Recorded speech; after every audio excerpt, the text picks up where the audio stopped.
Sarah signs a lease every year, and her friends call it throwing money away. Michael signs a mortgage, and his parents call it the smartest thing he ever did.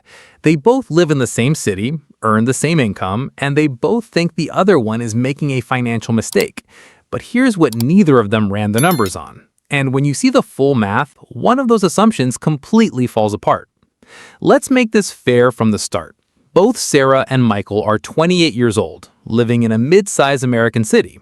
Think Columbus, Ohio, or Charlotte, North Carolina, where the median home price sits around $280,000. Both earn $72,000 a year, take home about $4,800 a month after taxes, and both have $25,000 saved. The only difference is what they do with that money and where they sleep at night. Michael uses his $25,000 as a down payment, just under 9%, on a $280,000 home. His lender requires PMI since he's under 20% down, adding about $120 a month until he hits that threshold. His 30-year mortgage at a 7% interest rate puts his monthly principal and interest payment at roughly $1,865. Add property taxes at around $250 a month, homeowner's insurance at $120, and PMI at $120, and Michael's true monthly housing cost is about $2,355 before he touches a single repair. Sarah rents a comparable 3-bedroom in the same city for $1,650 a month. She keeps her $25,000 invested in a total market index fund, earning an average of 10% annually. She also invests the difference between what Michael pays and what she pays. That's $705 a month directly into the same fund, every single month. In year 1, Michael feels like a homeowner. He paints walls, plants a garden, builds equity on paper. But of his first year of mortgage payments, $22,380, only about $4,800 goes toward principal. The rest, nearly $17,500, goes straight to the bank as interest. His equity after year 1 sits around $29,800, his down payment plus $4,800 in principal. And the house is still worth $280,000. He has gained almost nothing in real terms beyond what he put in. Sarah, meanwhile, watches her $25,000 grow to about $27,500 in year 1. Her $705 monthly contributions add another $8,800 in invested capital. Her total portfolio approaches $37,000 after 12 months, and she hasn't thought about a water heater once. Here's where home ownership reveals its hidden invoice. Maintenance on a home typically costs 1 to 2% of the home's value every single year. On a $280,000 house, that's $2,800 to $5,600 annually. Money most buyers never budget for. Year 2 brings a $900 HVAC repair. Year 3, the water heater fails, $1,200. A fence replacement in year 4 runs $3,500. These aren't worst-case scenarios. They're the average American homeowner's reality. By year 5, Michael has paid roughly $22,000 in pure interest, $12,000 in property taxes, $7,200 in insurance, $5,400 in PMI, and spent an estimated $12,000 on maintenance and repairs. That's over $58,000 in non-equity costs in just 5 years. His home has appreciated at roughly 3% annually and is now worth about $325,000. His mortgage balance sits near $255,000, giving him equity of around $70,000. Impressive on paper, but subtract the $58,000 in sunk costs and his real financial gain is closer to $12,000. Sarah, at year 5, has her $25,000 original investments plus 5 years of $705 monthly contributions. That's $42,300 contributed beyond the original $25,000. At 10% annual returns, her portfolio sits near $115,000. She has spent $0 on repairs, paid no property taxes, and carried no PMI. Her renter's insurance cost $180 a year. That's it. But here's the part that always gets left out of the renting conversation. Sarah's rent doesn't stay at $1,650 forever. In most American cities, rent increases 3 to 5% annually. By year 5, her rent is closer to $1,900. By year 10, it could be $2,200 or higher, and she has zero control over that number. Her landlord can raise it, sell the property, or decide not to renew.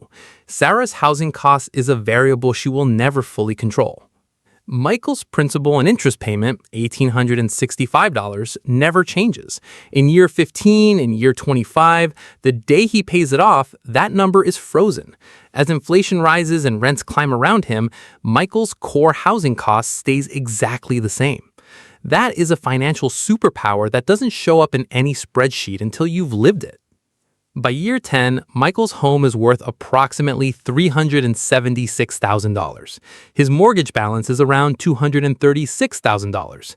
His equity is $140,000. He has spent roughly $95,000 in total non-equity costs over the decade: interest, taxes, insurance, maintenance. But his home has done something that the stock market returns cannot replicate. It gave him a stable, predictable place to live while simultaneously building a leveraged asset. And if he's in a market that outperformed Austin, Nashville, Phoenix over the last decade, those appreciation numbers look very different. At year 10, Sarah has contributed $25,000 originally, plus $84,600 in ongoing investments. At 10% average annual returns, her portfolio is approximately $195,000 to $210,000. She is measurably ahead on paper. But her rent is now $2,150 a month and climbing. The gap between her rent and Michael's mortgage payment has narrowed from $705 to under $300, meaning Sarah's monthly investment advantage is shrinking every single year. At year 20, the math gets uncomfortable for both sides. Michael's home is worth approximately $505,000. His mortgage is nearly paid off with a balance around $178,000, equity of roughly $327,000. He has paid an estimated $175,000 in total non-equity costs over 20 years. But his home is now fully within reach of being paid off in the next decade, and his housing costs will eventually drop to just taxes, insurance, and maintenance, a number far below market rent anywhere in America. Sarah, at year 20, assuming consistent 10% returns and contributions that adjusted upward as her income grew, sits near $420,000 to $450,000 in her portfolio. She is still ahead in liquid net worth, but she is paying $2,800 a month in rent, money that builds zero equity, zero ownership, and zero future reduction. She is richer on a spreadsheet and poorer in housing security. The real answer, the one nobody gives you in a headline, is that buying wins when you plan to stay, and renting wins when you need to move. The single biggest destroyer of real estate returns is selling too early. Every time Michael sells before the mortgage compounds in his favor, he resets the clock and absorbs thousands in closing costs, agent commissions of 5 to 6%, and moving expenses. If Michael buys and stays for 20 years, the math is powerful. If he buys and sells in 4 years, he may have lost money after transaction costs alone. Sarah wins when she actually invests the difference, and most renters don't. The renting argument assumes financial discipline that the average American simply does not maintain. If Sarah spends that $705 instead of investing it on a nicer apartment, travel, a car payment, the comparison evaporates entirely. The math only works if the behavior works. Neither Sarah nor Michael made the wrong choice. They made different bets on different variables: stability versus flexibility, leverage versus liquidity, control versus freedom. The person who buys in the right city at the right time and stays wins big.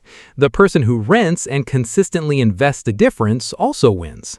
The people who lose are the ones who buy without a plan or rent without investing a single dollar of the difference. So before you call a renter irresponsible or a buyer house poor, ask one question. Did they run the full numbers? Because the only bad financial decision is the one made without them.